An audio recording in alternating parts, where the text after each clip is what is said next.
Hello student, today we discuss about some short answer type question related to chapter number 19 Political Science 12th class.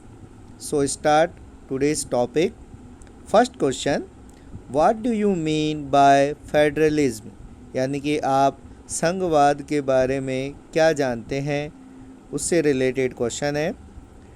तो इसका answer है having a government divided into different level and distribution of governmental power is known a federalism। यानी कि जब जो सरकार होती है उसे अलग अलग स्तरों पर डिवाइड किया जाता है, यानी कि बांट दिया जाता है, और जो सरकार की जो शक्तियां होती हैं उन्हें भी अलग अलग स्तर पर वितरित कर दिया जाता है, उसे हम संघवाद कहते हैं। जैसा कि हम उदाहरण के रूप में देखें, जैसे इंडिया है तो इंडिया में फेडरलिज्म जो सिस्टम है उसे अपनाया गया है। उसके अकॉर्डिंग जैसे इंडिया में एक सेंटर गवर्नमेंट है और बाकी जो अदर स्टेट हैं उनकी गवर्नमेंट अलग अलग है, और उनमें स्टेट और गवर्नमेंट में जो गवर्नमेंटल पावर है उसे अलग अलग डिस्ट्रीब्यूट किया गया है।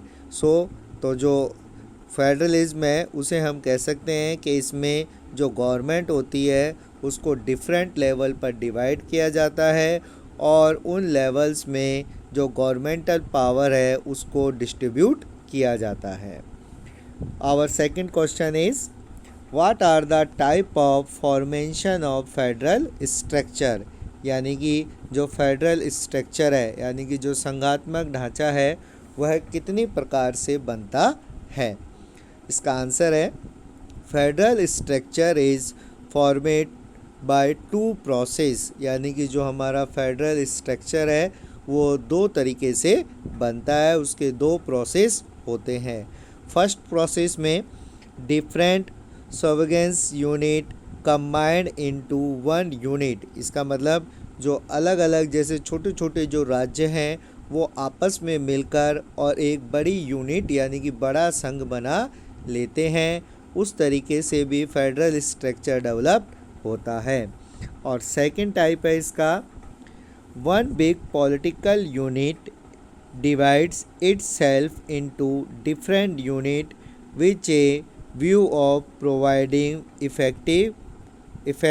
इफेक्शंस गवर्नमेंट्स। यानी कि जब एक जो बड़ी राजनीतिक जो यूनिट है, एक राजनीतिक संघ है, वो अलग छोटी छोटी जो यूनिट्स होती हैं छोटी छोटी इकाइयों में डिवाइड हो जाता है, और उसका डिवाइड होने का कारण जो गवर्नमेंट्स है यानी कि जो प्रशासन है उसे एफिशिएंस यानी कि एक अच्छे प्रशासन के रूप में किस तरीके से प्रशासन करा जाए, किस तरीके से जो गवर्नेंस है उसकी जो पॉलिसीज़ है उसे अप्लाई किया जाए, उसमें जो एक बिग जो पॉलिटिकल यूनिट होती है वो अपने आप को छोटी छोटी यूनिट में डिवाइड कर लेती है।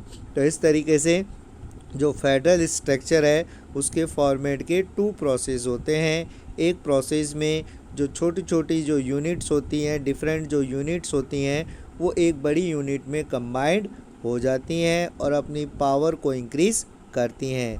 और सेकंड जो टाइप है उसमें एक बिग पॉलिटिकल यूनिट अपनी जो गवर्नेंस है यानी कि जो उनका प्रशासन है उसे एफिशिएंस अच्छा बनाने के लिए अलग अलग छोटी यूनिट्स में डिवाइड हो जाती हैं। तो ये जो दो टाइप हैं वो फेडरल स्ट्रक्चर के माने गए हैं। Next question number third is which are the successful federal countries? यानी कि ऐसी कौन कौन सी जो कंट्रीज़ है जहाँ पे फेडरल सिस्टम है वो सक्सेसफुल यानी सफलता से चल रहा है। तो इसकी जो कुछ कंट्रीज़ हैं वो ये हैं। एट प्रेजेंट इस समय the USA, Australia, Switzerland, Russia, Canada and India are the considered as the successful federal countries. यानी कि जो आज के समय में अगर हम देखें तो जो यूएसए यानी कि संयुक्त राज्य America, Australia, Switzerland, Russia, Canada and India और भारत, जो ऐसी कुछ सक्सेसफुल यानी कि जो सफल कंट्रीज़ हैं, सफल देश हैं जहाँ पे जो फेडरल सिस्टम है यानी कि संघात्मक व्यवस्था है वो सक्सेसफुली रन कर रही है। Next question is question number 4, which country is called the immoral unit of modern state, यानी कि ऐसी जो कौन सी कंट्री है जिसे हमें जो अलग अलग जो छोटे छोटे अलग अलग स्टेट हैं उनसे डेवलप होकर बनी है। तो इसका आंसर है India is called the immortal union of modern state, यानी कि जो भारत को हम जो अलग अलग राज्यों से बने हुए एक संघ के रूप में जानते हैं। Question number 5 is which state of India has is on separate constitution, यानी कि ऐसा भारत का ऐसा कौन सा स्टेट है जिसका अपना सेपरेट कॉन्स्टिट्यूशन यानी कि उसका खुद का अपना संविधान है। तो इसका आंसर है Jammu and Kashmir has is on separate constitution. जो भारत में जम्मू कश्मीर जो राज्य है उसका अपना खुद का सेपरेट कॉन्स्टिट्यूशन है। Next question, question number 6, mention any 2 features of Indian federal system, यानी कि भारत के जो 2 भारतीय संघात्मक व्यवस्था के 2 फीचर्स इसमें हमें बताने हैं। तो इसका आंसर है इम्पेरियल एंड इंडिपेंडेंट जुडिशरीज, यानी कि स्वतंत्र एवं निष्पक्ष न्यायपालिका। भारत में हमने देखा है जो फेडरल सिस्टम है उसको फॉलो करने के लिए इंडिपेंडेंट जुडिशरी का होना बहुत ज़रूरी है, इसलिए भारत ने इस फीचर्स को अपनाया है। तो भारत में जो जुडिशरी यानी जो न्यायपालिका है वो इम्पेरियल यानी कि जो निष्पक्ष होती है एंड इंडिपेंडेंट यानी कि स्वतंत्र रूप से काम करती है। सेकंड फीचर इसका है सुप्रीमेसी ऑफ कॉन्स्टिट्यूशन, यानी कि जो हमारे यहाँ पर हमने देखा है जो संविधान की सर्वोच्चता, यानी कि जो संविधान है वो सबसे ऊपर माना जाता है। संविधान भारत में संविधान सबसे सर्वोच्च माना गया है।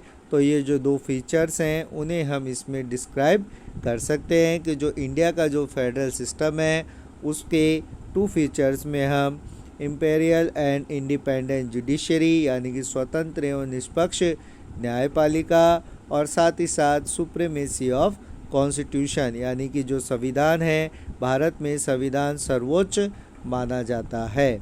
जितना भी जो काम होता है भारत में जो भी वर्क होता है वो अकॉर्डिंग टू कॉन्स्टिट्यूशन यानी कि जो संविधान के अनुसार ही किया जाता है। Next question, question number 7 is mention any 2 features which make Indian constitution unitary, यानी कि भारत के संविधान को एकात्मक संविधान बनाने वाले कोई 2 फीचर्स यानी उसकी 2 विशेषताएं बताइए। तो इसमें अगर हम कहें कि भारत का संविधान संघात्मक तो होते हुए भी एकात्मक रूप लिए हुए है तो उसके 2 जो फीचर्स हैं उसमें हम पहला फीचर्स है इसके अंदर 1 कॉन्स्टिट्यूशन, यानी कि भारत में एक ही संविधान है, यानी कि पूरे भारत के लिए एक ही संविधान है। जैसे अगर अपन देखें जो फेडरल सिस्टम होता है उसमें जो यूनिट्स होती हैं अलग अलग जो यूनिट होती हैं उनका कॉन्स्टिट्यूशन भी अलग अलग होता है। इंडिया में फेडरल सिस्टम को इंडिया ने जो ऑब्टेन किया है अपनाया है, बट इंडिया ने जो यूनिटरी सिस्टम है यूनिटरी सिस्टम के जो फीचर्स हैं जिसमें 1 कॉन्स्टिट्यूशन यानी कि एक संविधान की जो धारणा है उसे भी ऑब्टेन किया है। तो हम देखते हैं कि भारत जो इंडिया है इंडिया में 1 कॉन्स्टिट्यूशन उसके जो उसे एक यूनिटरी सिस्टम में कन्वर्ट करता है। Second is the concept of the state not mandatory of the redistribution of the boundaries of A state, मतलब जो भारत के संविधान के अनुसार अगर हम देखें तो जो स्टेट है यानी कि जो राज्य हैं वो अपनी सीमाओं में किसी तरीके का कोई परिवर्तन नहीं कर सकते, यानी कि जो स्टेट हैं उनको ये पावर्स नहीं है कि वो अपनी जो बाउंड्रीज़ है उसको डिक्रीज़ कर सके या इंक्रीज़ कर सके। ये पावर इंडियन कॉन्स्टिट्यूशन में जो सेंटर गवर्नमेंट है उसको प्रोवाइड की गई है। इन दो जो फीचर्स हैं, ये जो दो फीचर्स हैं जिसमें one constitution and the concept of the state not mandatory of the redistribution of the boundaries of state. तो इनके आधार पर हम कह सकते हैं कि जो इंडिया का जो कॉन्स्टिट्यूशन है वो फेडरल होते हुए फेडरल के साथ साथ कुछ उसमें ऐसे फीचर्स हैं जो उसे यूनिटरी सिस्टम में भी डेवलप करते हैं। तो ये कुछ क्वेश्चंस हमने देखे, 7 क्वेश्चंस हमने देखे। अब नेक्स्ट क्वेश्चन का पार्ट हम अगले वीडियो में देखेंगे।